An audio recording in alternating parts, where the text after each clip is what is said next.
coaching done in its best form invites and creates a space and invites someone to enter that, to be changed, to share, to reflect, to collaborate and brainstorm.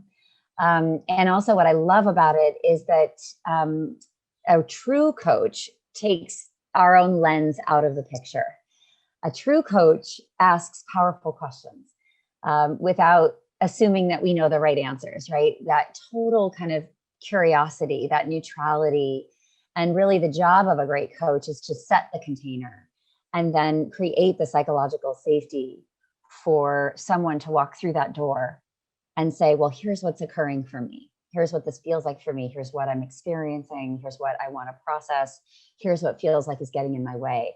And so from where I sit as a DEI expert, that interaction, particularly between someone who needs support and someone who has support to give, is extremely powerful, because if we can create enough trust to be honest with each other, to say, I experience these microaggressions every day.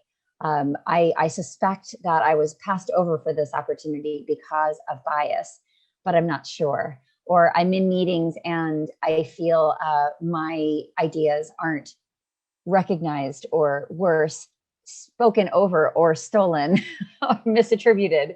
And I don't feel that anybody has my back. Or I'm worried that I am being viewed in this way in my career trajectory and missing out on opportunities because I don't have a sponsor that has my back, right? Somebody that is speaking about me and praising me and bringing my name into the room.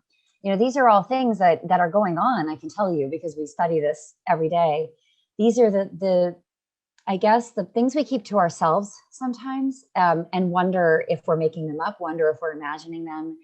Don't want to be the squeaky wheel. Certainly don't want to, upset things. However, if I'm afraid of upsetting things through asking questions and wanting to know answers, then clearly I don't work in the kind of environment where I can thrive. Because what we really want is everyone to feel they can bring that full self and all those identities into the workplace and talk about them, talk about bias, talk about the microaggressions we hear, and seek help. And that help is not just, I'm gonna put my ally badge on and solve everything for you today. Remember, it's not that. It's providing the space for the conversation, and coaching, as I keep saying, is sort of best applied when it is a supportive mechanism that is completely open and curious to any answer that is given. And then questions, I think, on the coach's part, okay, now that I've had that conversation and opened those doors, what then is my responsibility? What do I have access to that I can change or shift or challenge or ask questions about, or be the squeaky wheel in solidarity with someone that is tired of being the squeaky wheel?